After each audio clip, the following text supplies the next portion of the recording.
வணக்கம் ஐபான். இந்த கொஞ்ச நாளாக ஒரே சுகம் இல்லாமல் இருக்குது. அதால் கொஞ்சம் மனுஷன் தானே என்ன நோயாக இருக்குது. அப்படி போட்டால் சனிப்ப නැතු විදියා අසනීප තත්ත්වයක් මිනිසෙක්නේ. ඒ නිසා වීඩියෝ දාන්න බැරි වුණා දිගටම. දැනුත් අමාරුව දැන් කකුල ඇවිදින්න බැරුව ඉන්නේ. මම පොඩි ඇක්සිඩන්ට් එකක් மீட் කරා. මේකයි இதான் இந்த என்னடா சின்ன ஒரு ஆக்சிடெண்ட்டில் எனக்கு கொஞ்சம் கால் வருத்தம். அதால் தான் நான் தொடர்ந்து வீடியோ போடல. என்ன பிரச்சனைண்டா, இப்போ இன்றைக்கு கதைக்கிற விஷயம் சஜித் பிரேமதாசன்ற கட்சி இந்த எதிர்கட்சிகள் எல்லாம் சேர்ந்து தொடர்ந்தும் இந்த கரணி அமர சூரியக்கு எதிரான கருத்துக்களையும் கதிர்காமத்தில் போய் தேங்காய் உடைக்கிறதும் உண்ணாவிரதம் இருக்கிறதும் இந்த மாதிரி செய்து கொண்டிருக்கிறாங்க. இப்போ என்னண்டா சஜித் பிரேமதாசன் வச்சிருக்கிற ஆக்களை பார்த்தீங்கன்னு சொன்னால், ஒருவர் வந்து பாராளுமன்றத்தில் வந்து சொல்கிறார், களுத்துறை மாவட்டத்து எம்பி, அவருக்கு என்ன பேர், அந்த பஸ் முதலாளி, அவர் வந்து சொல்கிறார் தனக்கு பொலிஸுக்கு போகிறதுக்கு உரிமை இல்லை, பொலிஸு உரிமையை மறுத்துட்டுது, நான் அதால் பலாத்காரமாக தான் பொலிஸுக்குள்ளே போனான்னு சொல்லி.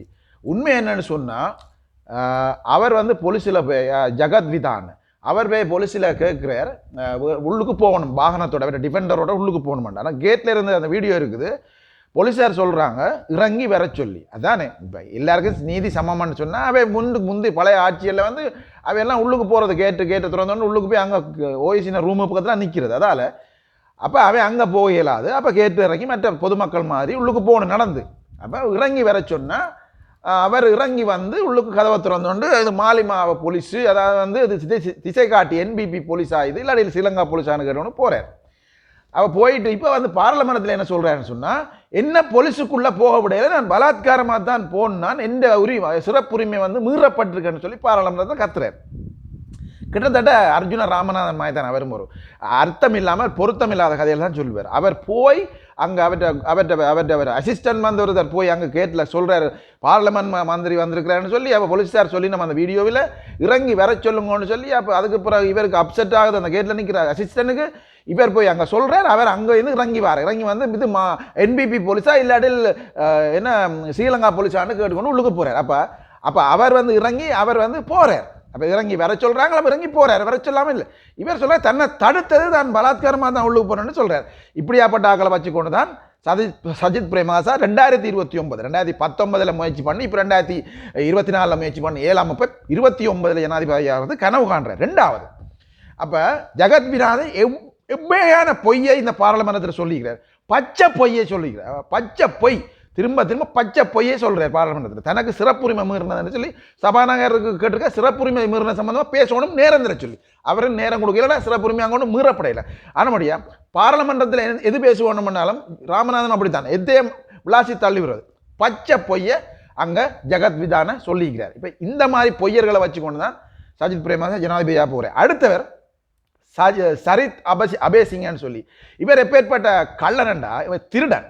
இவர் வந்து லண்டனில் இருந்திருக்கார். 2010ஆம் ஆண்டு லண்டன்லேருந்து ஸ்ரீலங்காவுக்கு வரைக்கல. ஸ்ரீலங்காவில் சிஐடியால் சரித் அபேசிங்க தேடப்படுறார்.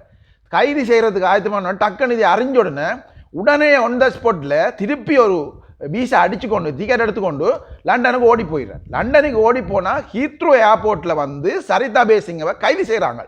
கைது செஞ்சால் என்னத்துக்கு கைது செஞ்சோன்னா, மணி லாண்டரிங் கேஸில் தான் இவர் கைது செய்கிறாங்க. கைது செய்து 7 ஆண்டுகள் என்னமோ சிறைவாசம் கொடுத்து அதில் 4 ஆண்டு தான் இருந்த உடனே அது ஏதோ ஒரு சிறப்பாக நல்லெண்ணத்தை அடிப்படையே என்னமோ அவரை விடுதலை செய்கிறாங்க. விடுதலை செஞ்ச மட்டும் இல்லாமல் நாட்டை விட்டு இலங்கைக்கு திரட்டி விடுறாங்க. அப்போ இவர் யாருன்னு கேட்டால், இவர் வந்து லண்டனுக்கு போகல 2010 அங்கே இந்த வரைக்கல. அங்கே ஒரு தமிழ் பெண்ணு, அதுவும் யாழ்ப்பாணத்தில் பிறந்த ஒரு தமிழ் பெண்ணை திருமணம் முடிச்சு ஒரு பிள்ளையும் ஆம்பளை பிள்ளையும் இருக்குது. அந்த பிள்ளைக்கு இப்போ 18 வயதுன்னு சொல்கிறாங்க. இப்போ 18 வயது இருக்குமென்னு சொல்கிறாங்க. ஆனால் இவர் என்னத்துக்கு அந்த திருமணம் முடிச்சிடணும், தமிழ் பிள்ளையை திருமணம் முடிச்சிடணும்னு சொன்னால் அங்கே சிட்டிசன்ஷிப் எடுக்கிறது. ஏன்னா அந்த பிள்ளை வந்து தமிழ் அங்கே சிட்டிசன். அப்போ யாழ்ப்பாண பிள்ளை அங்கே சிட்டிசன். வெங்கடை ஆகலம் இப்படித்தான், எவனாவது கட்டி துளைக்கிறதுக்காக கட்டுறது, என்னென்ன கோதாரிகளோ தெரியா கட்டினது, என்ன தேடி பார்க்குறது. இது பெரிய திருடானிவன். அப்போ இவர் வந்து அங்கே கல்யாணம் முடிச்சு போட்டு அங்கே ஒரு பிள்ளையம் வச்சுட்டு தான் இந்த மணி லாண்டரிங் கேஸில் லண்டனில் பிடிப்பட்ட விட்டுக்கு இருந்தது. பிறகு திருப்பி அவரை டிபேட் பண்ணுறாங்க, நாட்டை விட்டு திரட்டி விடுறாங்க, நாடு கடத்துறாங்க ஸ்ரீலங்காவுக்கு. அப்போ இவர் ஸ்ரீலங்காவுக்கு வந்த பிறகு இவருக்கு வேறு பிரச்சனை இருக்குது. பிறகு இப்போ அரசியலுக்கு இறங்கிட்டார். இவர் தான் இப்பேற்பட்ட கள்ளன் தான், இப்படிப்பட்ட திருடன் தான் சஜித் பிரேமதாசக்காக போய் சஜித் பிரேமதாஸ் ஜனாதிபதி ஆக்குற முயற்சியில் ஹரணி அமர் சூரிய தவறான ஒரு பாடத்திட்டத்தை கொண்டதாக கூறி எதிர்கட்சி எல்லாம் சேர்ந்து ஒரு கரைச்சலை கொடுத்து கொண்டிருக்காங்க. இவங்களுக்கு தீமுஜாரட்டின மாதிரி ரோத புட்டுல, அதாவது இந்த 3 ரெட்ட ரோதையில் குந்தி இருந்து போய் ஒன்றுமே கதைக்க இல்லாமல் என்ன என்ன என்ன என்ன செய்தியாளர் கேட்குற கேள்விக்கும் பதில் சொல்ல தெரியாமல் இருந்த பிரதமர் மேர் ரத்னசிறி விக்ரமநாயக சும்மா பேக் தவக்கமாய் கத்துற பிரதமர் மேர், அதில் ஸ்ரீமா பண்டாரநாயக படுக்கையில் இருந்து பிரதமர் வேலை பார்த்த இந்த மாதிரி பிரதமர் மேர் பார்த்தவங்களுக்கு இப்படி ஒரு ஸ்மார்ட்டான, ஒரு அழகான, ஒரு புத்திசாலியான, ஒரு பேராசிரியரான, கலாநிதி பட்டம் பெற்ற ஒரு ஆளை பிரதமரில் வச்சு பார்க்கறதுக்கு இவங்களுக்கு விருப்பம் இல்லை. இவங்களுக்கு வேணும் எப்படி நொண்டி ஒன்று வேணும், ஒரு நொண்டியாளை வச்சு பிரதமராக வச்சுக்கிறதுக்கு இவங்களுக்கு வேணும். அப்போ இவங்க எல்லாரும் சேர்ந்து இந்த பிரதமரை தூக்கி எறிகிறதுக்காக, பிரதமரை தூக்கி எறிகிறது மட்டுமில்லை, இந்த என்பிபி அரசாங்கத்துக்கு மக்கள் மத்தியில் ஒரு களங்கத்தை ஏற்படுத்துறதுக்காக இதை ஒரு தவறாக பயன்படுத்தி கதிர்காமத்தில் போயிருந்து தேங்காய் உடைக்கிறாங்க. தேங்காய் உடைக்கிறது மட்டும் இல்லாமல் அங்கே ஒரு வட்டி அம்மான்னு சொல்லுவாங்க சிங்களத்தில், அந்த அம்மாக்களை கொண்டாந்து இந்த கிராமத்து எங்களோட ஆக்களுக்கு நான் கிணத்தடியில் சண்டை பிடிப்பினோம், கிணத்தடியில் ஊர் பலா எல்லாம் பேசிவிடும், அந்த மாதிரி 4-5 கொஞ்சம் பேரை கொண்டாந்து வச்சுக்கொண்டு அவைக்கு டீச் பண்ணி அவைக்கு சொல்லி கொடுத்து அவள் சொல்கிறா மீடியாவில் என்னென்னா, ஹரணி கல்யாணம் முடிக்கலை, ஹரணிக்கு புருஷன் இல்லை, ஹரணி பிள்ளை இல்லை, ஆனபடியா இவாக்கு ஒன்றும் தெரியாது, இவா இதுக்கு சுதுசு இல்லை, அதாவது இதுக்கு தகுதி இல்லை. ஒரு பிரதமராக இருக்கிறதுக்கு இதுதான் தகுதின்னு சொன்னால் உலகத்தில் யாருமே பிரதமராக இருக்க இயலாது. அப்போ எவ்வளோ உதாரணத்தை நாங்கள் உலகத்தில் சொல்லலாம். கல்யாணம் முடிக்கலை, பிள்ளை இல்லை, கணவன் இல்லை, ஆனால் அப்படியான ஆளுக்கு பிரதமராக இருக்கிறதுக்கு இந்த கல்வி பிள்ளைகளை பற்றி தெரியாது, அதாவது தாய்மை இல்லாத ஆளுக்கு பிள்ளைகளை பற்றி தெரியாது, கல்வி அமைச்சராக இருக்க இயலாது, பிரதமராக இருக்க இயலான்னு அந்த அம்மா சொல்கிறா. இவங்களை எல்லாத்தையும் இந்த சரித் அண்டு அபேசிங்கன்னு சொல்லி இந்த திருடன் தான் அங்கே கொண்டு அந்த காசு கொடுத்து அவைக்கு டீச் பண்ணி அவையே சொல்ல வச்சு அங்கே தேங்காய் உடைக்க வச்சு தான். இப்போ இப்பேற்பட்ட ஆக்களை வச்சு கொண்டு தான் இந்த சஜித் பிரேமதாஸ் என்ற இந்த முட்டாள் 2029ஆம் ஆண்டு ஜனாதிபதி ஆகிறதுக்கு முயற்சி பண்ணுறேன். இது நடக்காது. ஏன்னா சிங்கள மக்கள் தெளிவாக இருக்கிறாங்க, நாமல் ராஜபக்சவும் சஜித் பிரேமதாசவும் ஜனாதிபதி ஆக்க இல்லாததில் தெளிவாக இருக்கிறாங்க. ஏன்னா 2 பேரும் முட்டாள்கள். அப்போ சஜித் பிரேமதாஸ் அந்த ஆக்கள் எல்லாரும் சேர்ந்து இப்போ போய் ஒரு இடத்துல பேசுகிறதும் வாய்ஸ் கட் கொடுக்குறதும் சஜித் பிரேமதாஸுக்கு அவரை ஃபோம் பண்ணுறது, அதாவது இவையை கீழே விழுத்தி அவையை ஃபோம் பண்ணுறேன் அவைய சொல்லினோம். அப்போ இதுக்குத்தான் சஜித் பிரேமதாசா இவையை வச்சிருக்கிறான்னு சொன்னால் சஜித் பிரேமதாசா ஒரு காலத்திலேயும் ஜனாதிபதி ஆகலை. சஜித் பிரேமதாஸ் புரிஞ்சு கொள்வான்.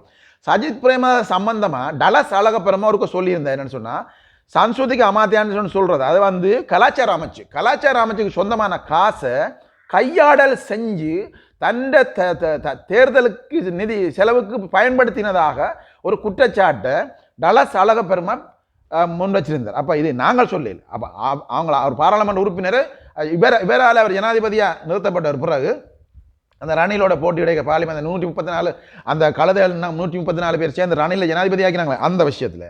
அப்போ இவரே அதே டலஸ் அழகப்பெருமான ஜனாதிபதி கேண்டிடேட்டாக ஆக்கினவர் பார்லிமெண்ட். இவருக்கு தைரியம் இல்லை, அவருக்கு ரணிலோட போட்டியிடவோ இல்லை ஜனாதிபதி தேர்தல் இந்த 134 பேர் யாரோடையும் போட்டியிடறதுக்கு இவருக்கு தைரியம் இல்லை. ஒரு தைரியமான ஆளுன்னா அதில் அவர் கேண்டிடேட் பண்ணிக்கணும். அப்பேற்பட்ட ஆளைத்தான் இவர் அப்பேற்பட்ட ஆள். அப்போ அவர் தான் டலஸ் அழகப்பெருமான கேண்டிடேட்டாக போடுறார். அதே டலஸ் அழகப்பெருமாள் தான் இவருக்கு எதிரான குற்றச்சாட்டை முன்வச்சவர். அப்போ இவருக்கு எதிராகவும் குற்றச்சாட்டு இருக்குது, நிதி மோசடி குற்றச்சாட்டு இருக்குது. இவர் முன்வச்சு இவற்றை கட்சியில் வச்சுக்கொண்டு இவருக்காக பிரச்சாரம் செய்கிறது, இவரை ஜனாதிபதி ஆகிறதுக்கு முயற்சி செய்கிற ஆக்களும் அடிமுட்டாள்கள். அப்போ இந்த மாதிரியான ஆக்களை வச்சுக்கொண்டு சஜித் பிரேமதாசா இந்த ஜென்மத்திலே இல்லை அடுத்த ஜென்மத்திலேயும் ஜனாதிபதி ஆக இயலாது. ஒன்று. அடுத்தது விமல் வீரவன்ச என்று சொல்கிறவர் இப்போ சத்தியாகிரகம் இருக்கிறாராம். அவர் உங்களுக்கு தெரியும், யுத்த காலத்தில் ஐக்கிய நாடு சபை செயலகத்துக்கு முன்னுக்கும் கொழும்பு தும்புள்ள சந்தியில் படுத்து கிடந்தவர் நீராகாரம் அருந்தாத உண்ணாவிரத போராட்டம்னு சொல்லி கிடந்தவர். அங்கே சிங்கள செய்தியாளர்களை சிங்கள பத்திரிகையாளர்களை சொல்லிக்கிறாங்க, இலங்கை வரலாற்றில் நீராகாரம் அருந்தாமல் உண்ணாவிரதமிருந்து உயிர் நீத்த, அதாவது இறுதி வரைக்கும் மரணம் வரைக்கும் சென்ற ஒரே ஒரு ஆள், அது யாழ்ப்பாணத்தில் தமிழன், அதுவும் திலீபன் என்று அவங்க சொல்லிக்கிறாங்க. எத்தனையோ எனக்கு அதுகள் எல்லாத்தையும் போட்டு காட்டுறது நேரம் இல்லை. அப்போ அவங்களே சொல்லிக்கிறாங்க. அப்போ நீராகாரம் இருந்து அடுத்தது வந்து பூவதி அம்மாவையும் அவங்க சொல்லிக்கிறாங்க. அடுத்தது இவர் வந்து இந்த வீரவன்ச என்றவர் வந்து எப்பேற்பட்ட இனவாதிகள் என்று தமிழருக்கும் தெரியும், சிங்களவர்களுக்கும் தெரியும், முஸ்லீம்களுக்கும் தெரியும். இவர் வந்து இப்போ ஹரணி அமரசூரியக்கு எதிராக இந்த கல்வி திட்டத்துக்கு எதிராக சத்தியாகிரகம் இருக்க போறோம்னு சொல்லி போய் குந்தி இருக்கிறார். இவர் வந்து எப்பேற்பட்டாலண்டா, இவர் வந்து 1998ஆம் ஆண்டு எனக்கு தெரியும் ராஜகிரியாவில் நான் இருக்கல, ராஜகிரியாவுக்கு வந்து ஒரு கூட்டம் போட்டவர். இவர் குப்பமேனியை கொண்டே ஜப்பானில் விற்று போட்டு ஜப்பான்காரன் வந்து எங்களுக்கு குளிசியை விற்கிறாங்கன்னு சொல்லி இதில் இவ்வளோ மருத்துவ குணம் இருக்குது, இது எப்பேற்பட்ட சாமான் இதை கொண்டு அங்கே விற்று போட்டு ஜப்பான்காரங்களுக்கு குளிசியை கொண்டு வந்து விற்கிறான். அப்பேற்பட்ட அரசாங்கம் தான் இலங்கையில் இருக்கு, இவங்களை அடிச்சு தரத்தோணும் விரட்டவணும்னு சொல்லி 4 பேர் அதே ஆக்களின் கட்சியில் போய் சேர்ந்து, அதே ஆக்களின் அரசாங்கத்தில் பெஞ்சு, அதே ஆக்களின் அரசாங்கத்தில் அமைச்சராக இருந்து இந்த நாட்டை குட்டிச்சுவராக்கி மக்களை வீதி கிழித்து போட்ட முக்கிய நபர்களில் இந்த வீரவன்சம் ஒரு ஆள். இந்த இனவாதத்தை தூண்டி தமிழ் மக்களுக்கு எதிரான போற முன்னுக்கு தள்ளின ஆக்கள்லையும் இவர் வந்து முக்கியமான ஆள். இப்போ எல்லாரும் சொல்றாங்க எங்களை ஆக்கள் இருந்தோன்னு சொல்றாங்க, அனுராகுமார திசாநாயக்கா தான் அது தள்ளினான்னு சொல்லி. அப்போ அனுராகுமார திசாநாயக்கா வீரவன்சக்கின் கீழே இருந்த ஒரு ஆள், கட்சியில் கீழே இருந்த ஒரு ஆள். அப்போ கட்சி தலைவராக இருந்த சோமவஞ்ச அமர்சிங்க. அப்போ வீரவன்சாக்கெல்லாம் டொப்பில் இருந்தவங்க அந்த கட்சியில். அப்போ அவங்க எடுத்த முடிவு தான் அனுராக் திசாநாயக்கா ஓம்பாட்டிருக்கணும், என்ற வேறு வழி இல்லை. சரியா? அப்போ என்ற சமயம் சம்மந்தம் இருக்கலாம். ஏன்னா அவங்க சிங்களாக்களை இருந்து பார்க்கல, நாங்கள் தமிழாக்களை இருந்து பார்க்கல, எங்களோட பக்கம் நாங்கள் எங்களோட நியாயங்கள் நாங்கள் சொல்கிற மாதிரி அவங்க தங்களோட பக்கம் இருந்து பார்க்க புள்ளிகளை அழிக்கணும்னு நாங்கள் முடிவெடுத்துக்கலாம், அதில் எந்த தவறும் இல்லை. ஆனால் அதே திசாநாயக்கா தான் இப்போ தமிழ் மக்களுக்காக நிறைய விஷயங்களை செய்து கொண்டு வர, இல்லை நாட்டில் நீதி நேர்மையெல்லாம் சரியாக இருக்கணும்னு, சட்டம் சரியாக இருக்கணும்னு சொல்லிக்கணும். இப்போ ஜெகத் விதானம் வந்து இறங்கி உள்ளுக்கு பொலிச்சுக்கு போக வேண்டிய கட்டம் வந்து அனுரகுமார திசாநாயக்கா ஜனாதிபதி ஏற்கிற வழியத்தான். இல்லாட்டி சொன்னால் அவங்க கேட்டை திறந்து உள்ளுக்கு போய் அவரை கதிரையை துடைச்சி அவரை உட்கார வச்சு சேருன்னு சொல்லியிருப்பாங்க போலீஸ்காரங்க. இப்போ இருக்கிற போலீஸ் வந்து அனுரகுமார திசாநாயக்கா அரசாங்கத்துக்கு கீழே இருக்கிற போலீஸ். அப்போ நீதியாக நடக்கிறபடி தான் அந்த நடக்குது. அப்போ இந்த மாதிரி ஆக்கள், இந்த வீரவன்ச போன்றவர்கள், இப்பேற்பட்ட பின்னணி கொண்ட வீரவன்சாக்கள் தான் இப்போ போய் அங்கே குந்தி இருந்தோன்னு தான் சத்தியாகிரகம் செய்யப்படும். இப்போ யூடியூப்களில் வந்து சிங்கள ஊடகங்களில் வந்து யூடியூப்களில் வந்து அவங்க என்ன சொல்கிறாங்கன்னு சொன்னால், நீ சத்தியாகிரகம் இருக்காத, மாராந்திக உபாசைய இரண்டு சொல்கிறாங்க. அப்படின்னு சொன்னால் நீராகாரம் அருந்தாத உண்ணாவிரதத்தை நீங்கள் மேற்கொள்ள வேணும், அதை நாங்கள் பார்க்கணும். என்னன்னு சொன்னால் நீ அப்படி செய்ய மாட்டேன், உனக்கு அப்படி செய்யலாது. அந்த ஐக்கிய நாடு சபைக்கு முன்னால் போய் அந்த யுத்தத்தில் வந்து வெளிநாடுகள் தலையிடுது என்னன்னு சொல்லி கொண்டு போய் இருந்து மஹிந்த ராஜபக்ச வந்து அவருக்கு யூஸ் கொடுத்து அவரை காப்பாற்றுறாராம். அங்கே என்ன நடந்ததுன்னு சொன்னது தெரியுமா? அது மாராந்திக உபாசனை இருந்தது, வந்து நீராகாரம் அருந்தாத உண்ணாவிரதம் இருந்தது பச்சை பொய். அங்கே ஒன்றும் நீராகாரம் இருந்தால் அவர் இருக்கல, அவர் இருந்தது ராவில தண்ணி குடிக்கிறது, ராவில லெமன் பப் சாப்பிட்டு கொண்டு இருந்திருக்காரு. இது இப்போ சிங்கள ஊடகவியலாளர்கள் சொல்லி கொண்டிருக்காங்க. ராவில லெமன் பப் சாப்பிட்டு இருக்காரு. ஆக்கள் இருக்க மாட்டாங்க, அந்த அப்போ அவன் கட்சி அவங்களாம் இருப்பாங்க. ராவில லெமன் பப் சாப்பிட்டு தண்ணியை குடிச்சிட்டு நீராகாரம் இருந்தாமல் இருந்தார், அவர் உயிருக்கு ஆபத்துன்னு சொல்லி ஆம்புலன்ஸ்ல ஏற்றி இவருக்கு யூஸ் கொடுத்து வேறு ஆம்புலன்ஸ் ஏற்றி பெரிய ஆஸ்பத்திரிக்கு கொண்டு வரணும். இப்பேற்பட்ட மகா கெட்ட நடிகன், ரைட்? இவர் தான், இந்த வீரவன்ச தான் ஹரணிக்கு எதிராக இப்போ உண்ணாவிரதம் இருக்கிறார். இவர்கிட்ட கல்வித்தாகமே என்ன? இவர் வந்து 9ஆம் வகுப்பு பாஸ் பண்ணிக்கிறார், அவ்வளோதான். 9ஆம் வகுப்பு முழுமையாக பாஸ் பண்ணல, இடையில விட்டுட்டு ஜேவிபிக்கு ஓடிட்டார். இவர் தான், இவர்கிட்ட கல்வித்தாகமே அதுதான்.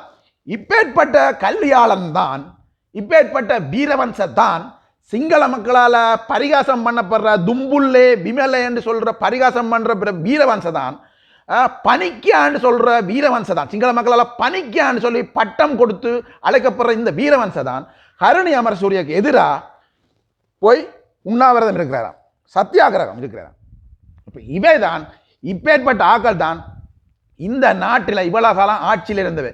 இவை ஆட்சியில் இருந்து தான் கல்வி மறுசீரமைப்பு செய்யலை, நிரந்தரமான ஒரு மறுசீரமைப்பு செய்யலை. அப்போ சின்ன சீரமைப்புகள் செய்தாலும் முழுமையான மறுசீரமைப்பு செய்யாத்துல தான் இன்றைக்கு இந்த நாடு கல்வியில் இவ்வளவு தூரம் விழுந்து போய் கிடக்கு.